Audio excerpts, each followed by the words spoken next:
Welcome, everybody. John Zager. Good morning. Good morning. I guess it's like 7:35, 36 Saturday morning on the eastern slope of Colorado. I've been doing podcasts for quite some time, maybe the past few years. They're actually at number 260, I think. And you can find those on iHeartRadio and YouTube as well. And they're mostly about neuroscience, psychology, common sense neuroscience, common sense psychology, things like that.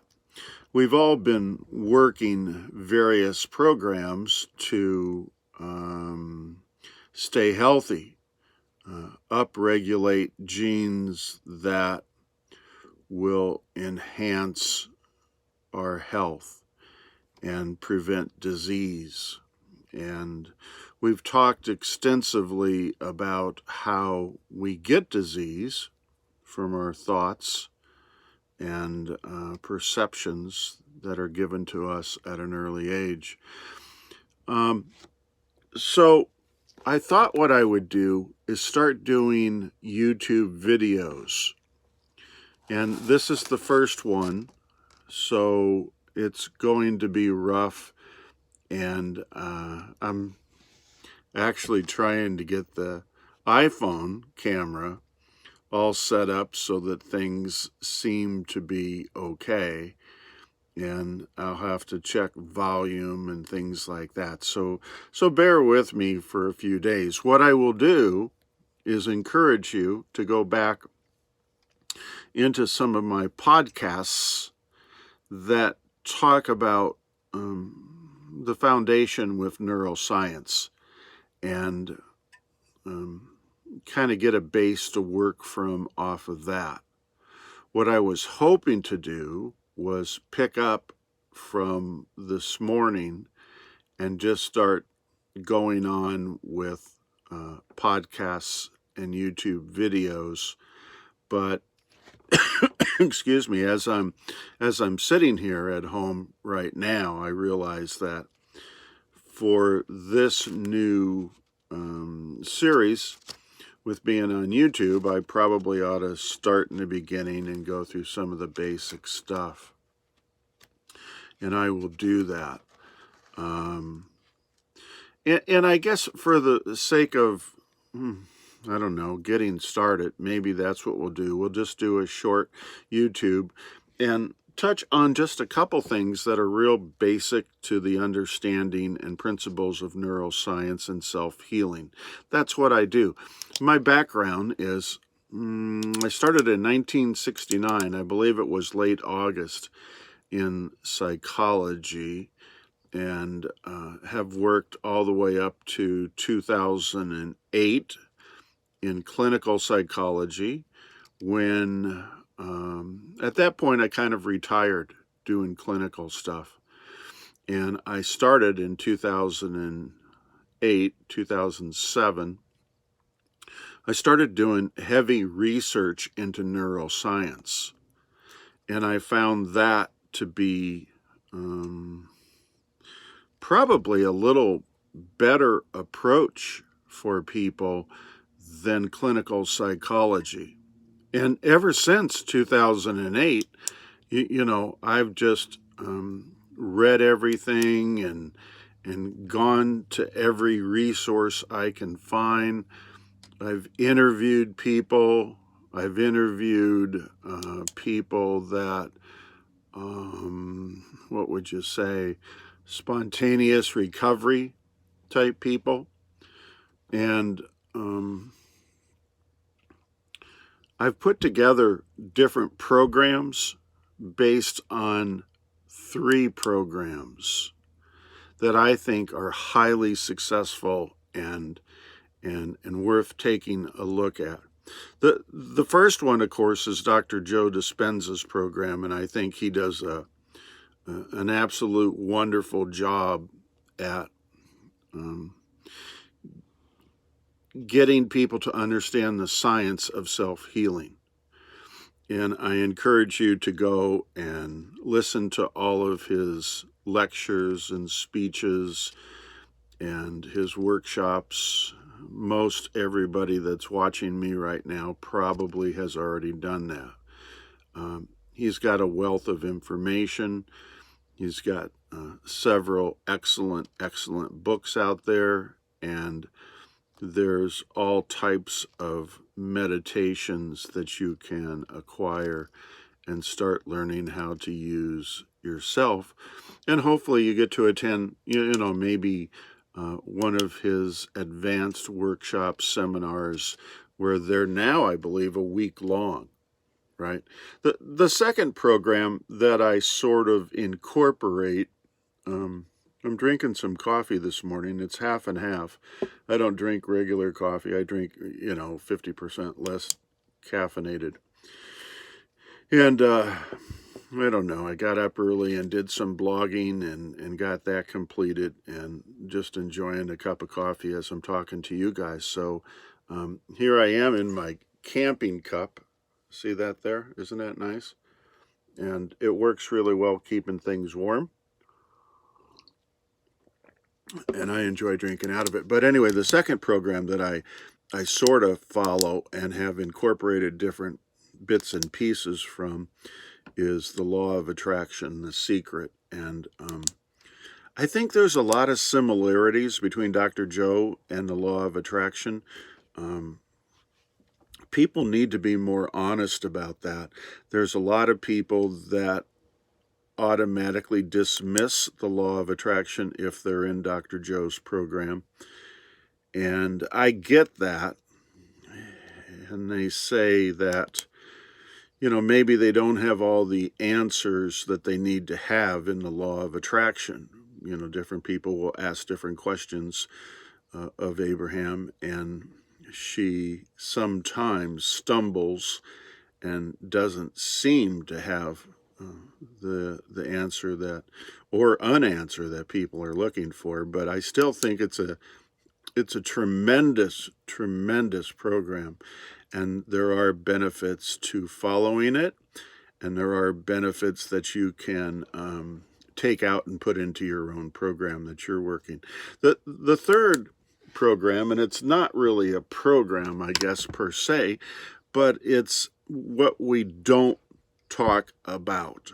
We don't talk about religion or spirituality. Several hundred years ago, well, actually 100 or so years ago, they decided to separate religion or spirituality from science. And they were overlapping, and people from both camps were complaining about that and saying, this is not good. This we don't like this. And so they decided to separate the two. The spiritual people, religious people, would talk about their topic of religion and God and that sort of thing.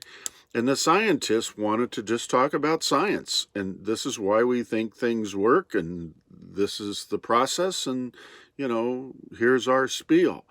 And I think that's been very, very good. I think that's been great, allowing both people in both camps to have a freedom to go down their own paths, and I support that. Now, in this day and age, with it, the whole topic of self-healing has just become so trendy.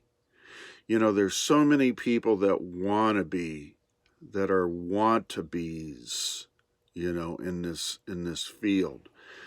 And you hear them mimicking,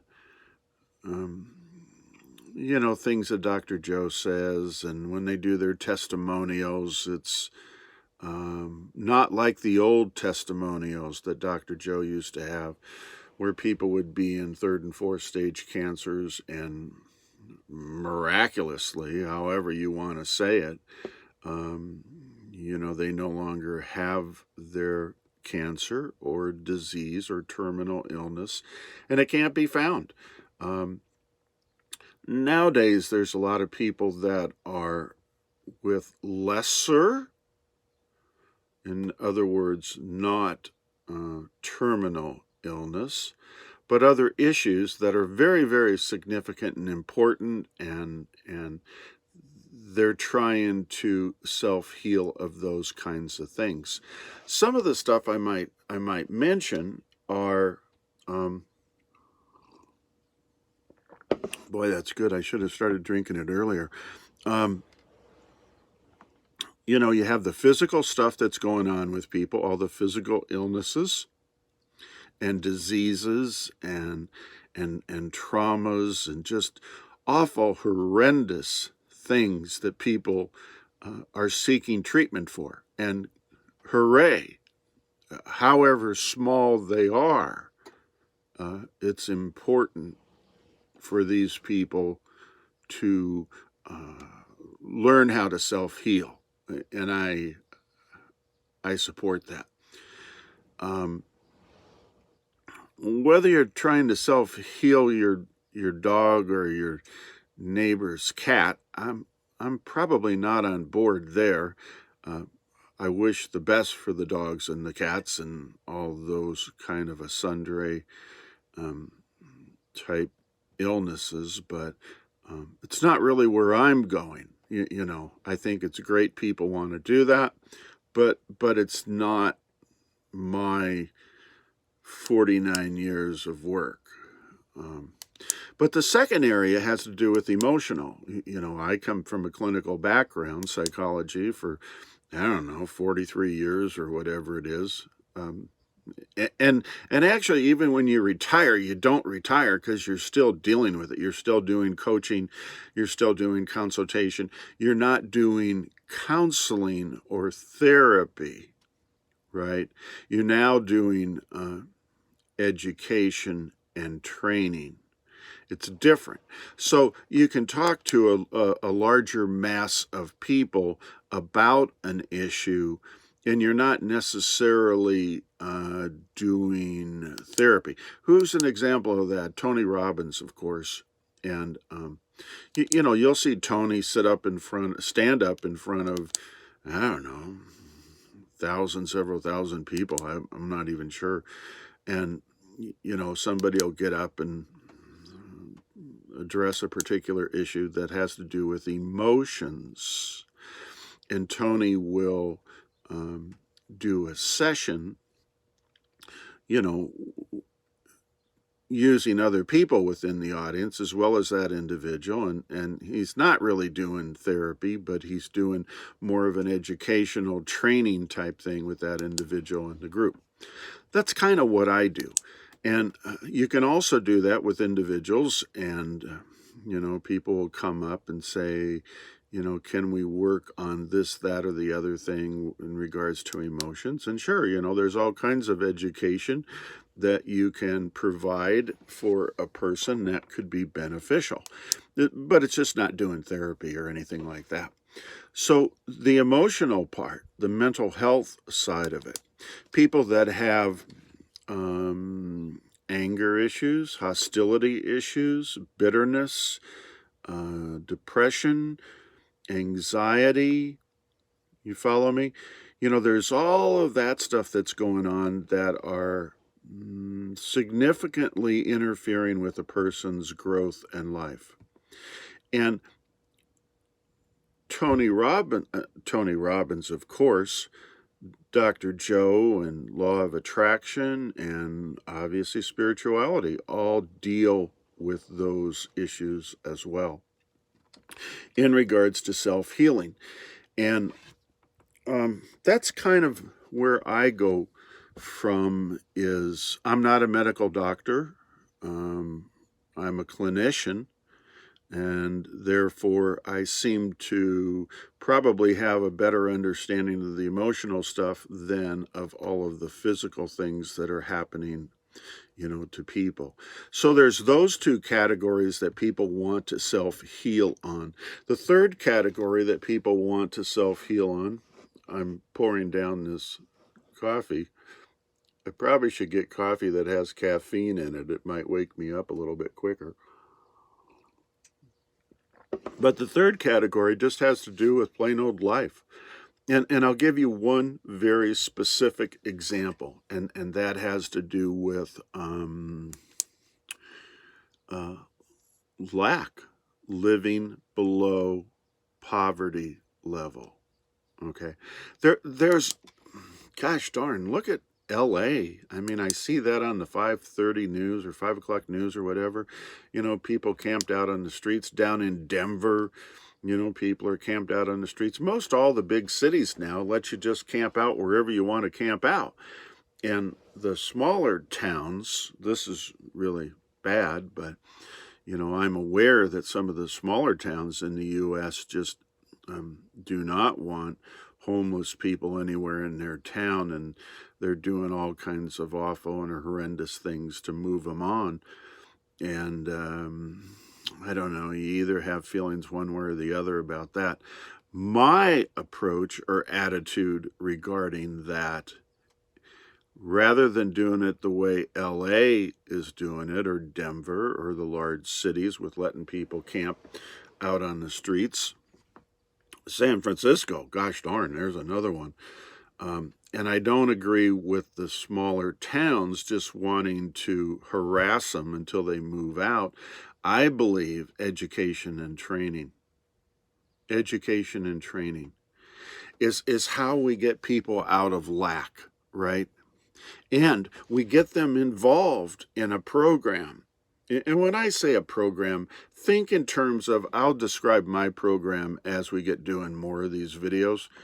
And if anybody wants to follow me, I mean, we don't even know if we'll get a following. But,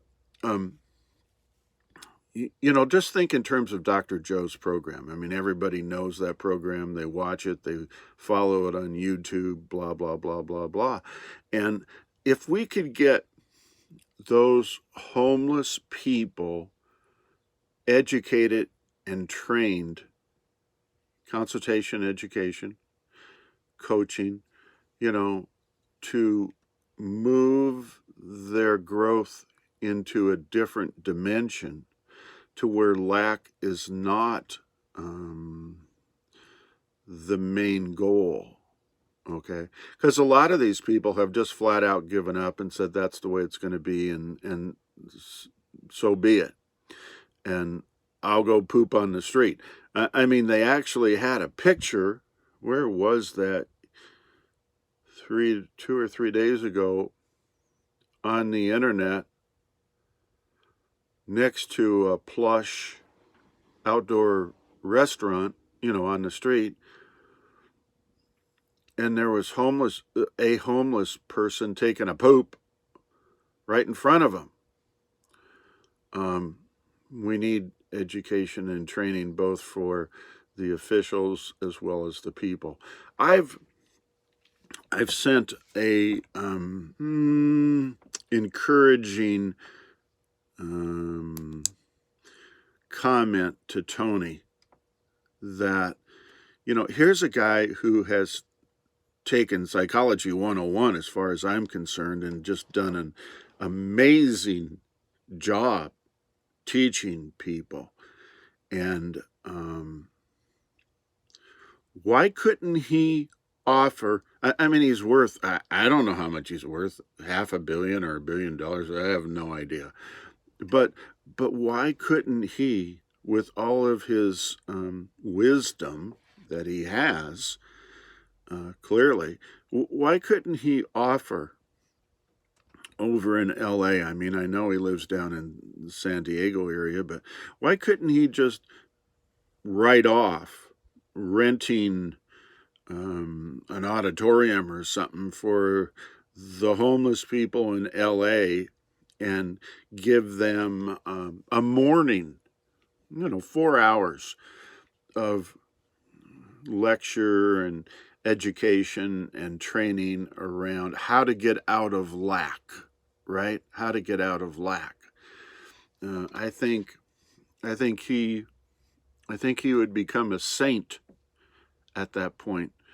And I've actually gotten some positive replies from that comment. And I've written that comment several times, not just one time. So anyway, just basic stuff about neuroscience, right? Neuroscience. We all understand, we're talking about the brain and the nervous system, right? Go look it up. Neuroscience. We're talking about the brain and the nervous system and how the two of them communicate. Okay, the brain, all of our thoughts, all of our events, everything we've ever experienced, goes into, I don't have it here with me, 100 billion neurons or whatever it happens to be. I'll go look that up and correct myself. I have so many numbers I try to remember. But, it makes neuron connections and they become clusters, and then after long periods of time, they become hardwired, and that becomes our program. Okay, so our program, who we are and how we live and how we get sick, is based on mom's third trimester with us, up to 6 or 7-ish kind of idea, never past that. But we learn we're in theta brainwave, right, which is hypnosis. Okay, you have beta, which is what you and I are doing right now, and then you have alpha, which is a much more relaxed brainwave, slower brainwave. And I'll spend a whole little, I don't know, what are we going to call these YouTube video things? I'll spend one on just brain waves and whatnot, and then below, alpha, you have theta, which is where little kids are from, well, when you're born up until about the age of 2, you're in delta, which is sort of a deep sleep of sorts, and you're not conscious of anything, and you're just absorbing, subconsciously. And then when you get from 2 to about 6 or 7-ish, you're in theta, and you're just a sponge, and you're absorbing everything, and whatever adults are telling you go into your little brain, and they become a program and eventually become hardwired, and that's why you are the way you are today. One quick story. What are we at? 22 minutes. I'm going to go to 25. I'm going to stop. So you take 2 little kids born into the same family, and there's a history of diabetes or cardiovascular disease, and one child grows up and ends up with diabetes and heart disease, and the other child grows up and has nothing and is happy and out playing and just goofing around, right? Lives to be an old age. Here's the deal. It's what your beliefs are and your perceptions of how you saw that disease be described to you physically, emotionally, and intellectually as a child. And you either bought it hook, line, and sinker, or you did not. Okay, there is no genetics. Because your mom had diabetes doesn't mean you get diabetes at all. It has nothing to do with it. Genetics is 0.04%.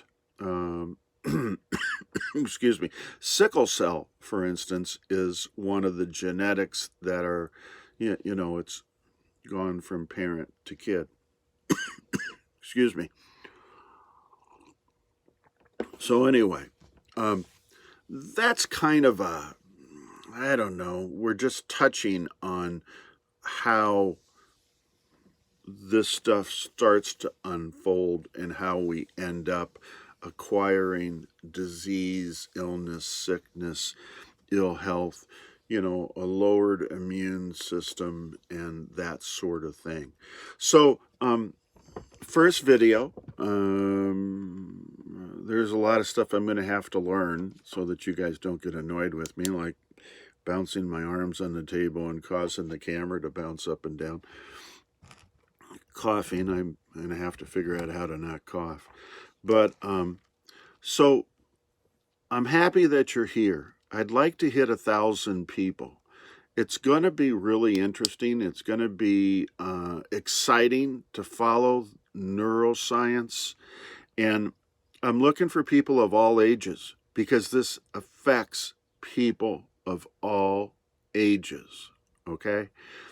You are the way you are at the age you are based on neuroscience and where you came from, not heredity. All right? So this is the first one. I'm going to go, it's 25 minutes right now, and we're going to try to keep them all at 30 or under. And we're going to try this, and I'm going to try to figure out how to position camera and do all that kind of technical stuff, which I have no idea how to do. And we'll go from there. I hope you stick with me. I'm going to do one every single day. I will eventually be getting a specific time. You can get a hold of me at johnzager.com, JOHNZEGAR.com. I have a great website, and it's a place where you can leave comments. You can read about where I've come from, what I do, and what my services are. And I hope you follow that. You can also follow my podcasts on iHeartRadio and YouTube as well. Spreaker Radio, Spreaker.com. And I'm on Facebook and Twitter and LinkedIn and all over social media. So everything that I do is spread out all over the place so people can find me and listen to it or watch it or read it. I do daily blogs as well. So enough about all that. I am self-supporting. I don't get paid to do this YouTube thing or my podcasts. You know, I believe you have to be up in the numbers like the Tonys and, you know, Dr. Joe and Abraham and people that are notable, you know, before you start making any kind of substantial money. I'm just a little guy, yeah, that's kind of talking, hopefully, language that you understand.